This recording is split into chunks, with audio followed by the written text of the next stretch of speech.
Hello, networkers, and welcome back to another episode of Ask the Network Engineer, where I will answer one of your questions. And in this video, we're going to do speed round number 7. And in this speed round, I'm going to answer 5 of your questions. So let's go ahead and get started. And his first question is from Dominic Jones, and he's currently a CCNA looking to getting into the networking field. And his specific question in his post is, I would like to know if you would have a minute to talk with me and share some knowledge about what in specific I need to be focusing on within the NOC protocols that you mentioned in one of our videos. I have a lot of the theory down, but it would help getting this information directly from a professional. So let's go ahead and talk about that. Okay, so NOC protocols, when I hear that, that either means technologies that you should know or processes within the NOC. But I'm really sure you mean the technologies that are important to know if you want to work as a NOC technician or a NOC engineer, depending on the title. So there really isn't anything specific really that you have to know, because a NOC position is really an entry level kind of position if you want to be a network engineer. So it's going to be more general that you do need to know. But the main thing is, if you have your CCNA and you know the contents and the technologies that are taught in a CCNA, that will be very helpful and get you prepared to be in a NOC. Because at least with a CCNA, it's going to teach you really about routing and switching. Those are really the main core components for any network. I don't care whether it's a data center network, whether it's a LAN campus, a internet edge type solution.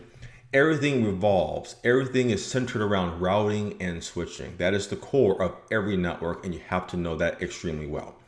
And I think that the CCNA basically does that. It teaches you about the concepts and how to configure and how to monitor and troubleshoot routing and switching. And at a starting place, that's really a good thing.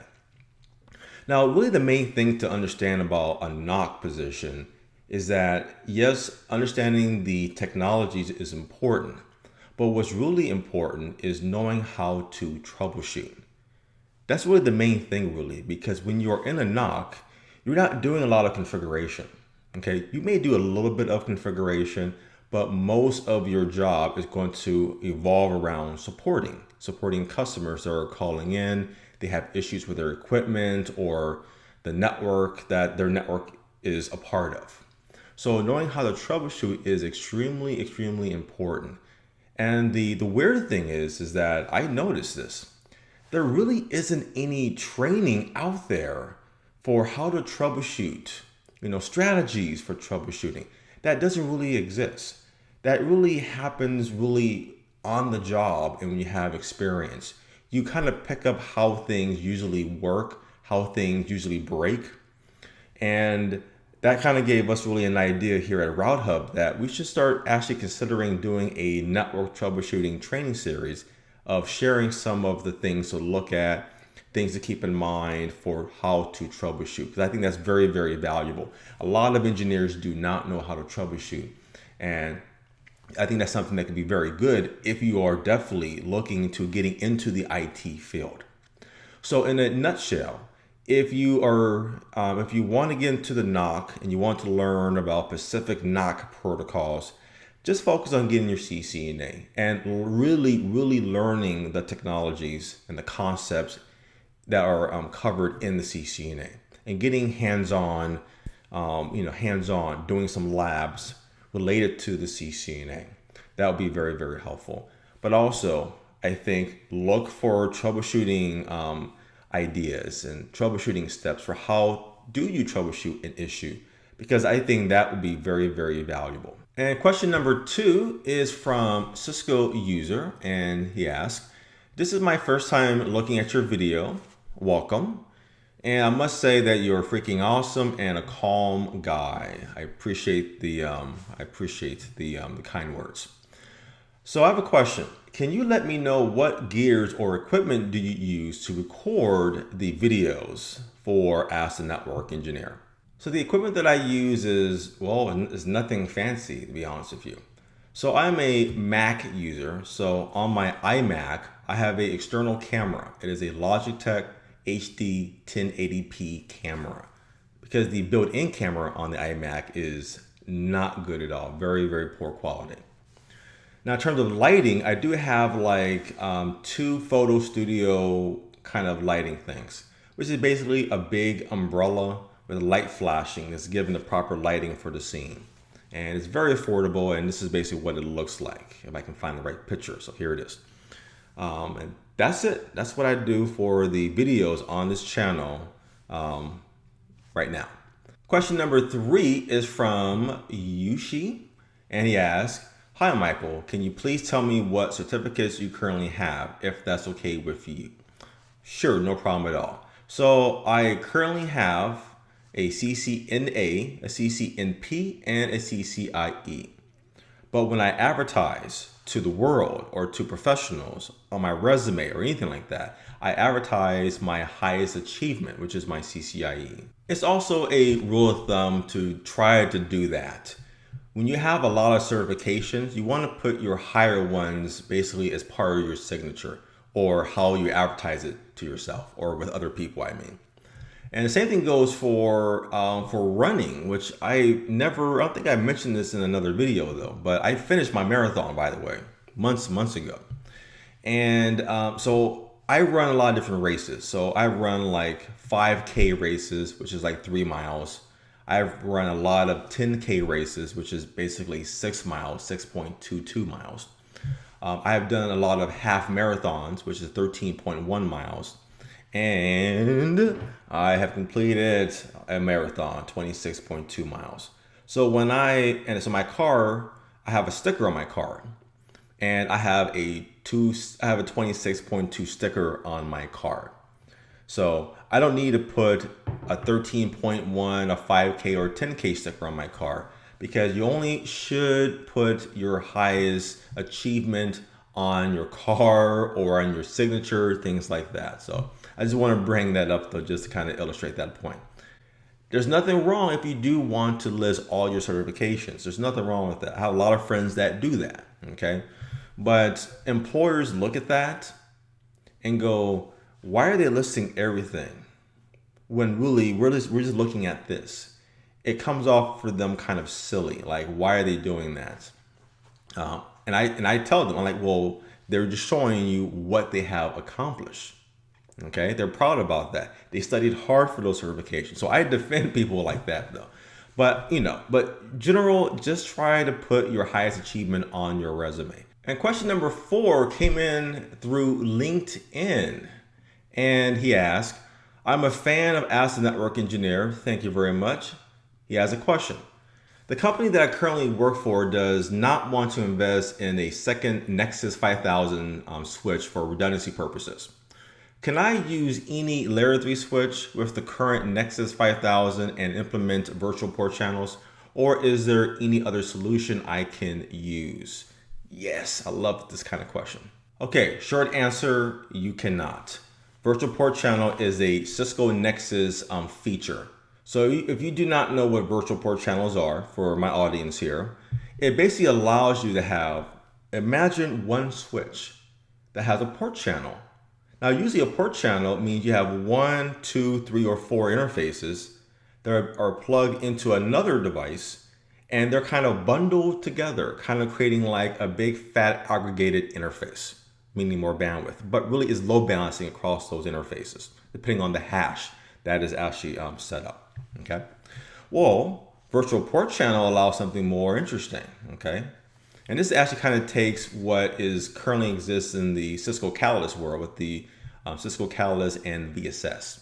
But with virtual port channel, for example, this means I can have one switch, like an access switch, that has one connection going to switch number 1 and another connection going to switch number 2. But those two connections are bundled together, okay? So virtual port channel is a Nexus specific feature, okay? So it must be a Nexus hardware and the same model to actually build a virtual port channel. So you cannot have a Nexus switch and a Cisco Catalyst switch and do VPC. It is not going to work. What you can do instead is to set up a first hop redundancy protocol like HSRP or VRRP. So basically, you can have your Nexus 5000 switch and basically maybe another kind of Cisco Catalyst switch, like a 3800, for example, or 3700, for example, the X series specifically, right? And then from there, for those networks, you have a port channel, a normal port channel between them, okay? And then from there, you can, of course, have your VLANs being trunked across that port channel interface. And then from there, you can set up VRP or HSRP for those networks. Now, this is assuming that your access switch that's connecting into this Nexus switch and this other redundant switch, that is also a layer 2 and not layer 3. I'm assuming that. So that is the alternative that you can consider, is using another hardware, but you have to implement a first out redundancy protocol to have that level of redundancy. And the last question is from Carlos, and he asks, I want to know, what do you carry around in your bag to work? And what is your ideal work laptop in the field? Great question. So I actually went ahead and took my backpack out and took everything out, and I took pictures of all the things that I carry around with me to customer sites, to doing projects, things like that. Again, I mostly do work remotely now, but I still do some stuff on site, depending on the project.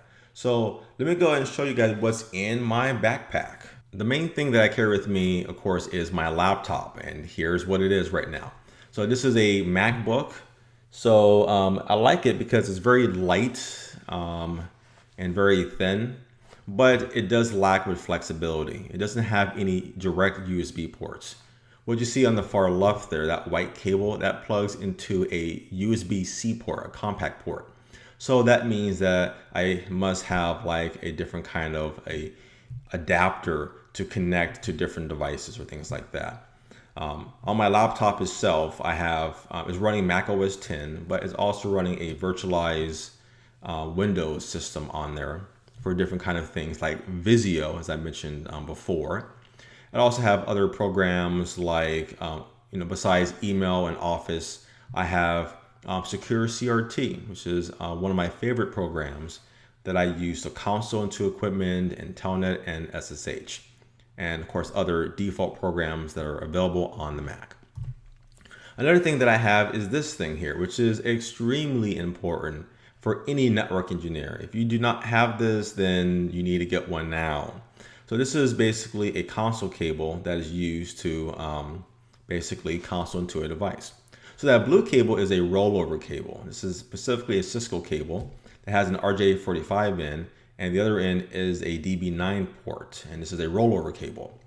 And that's connecting into a DB9 to USB adapter.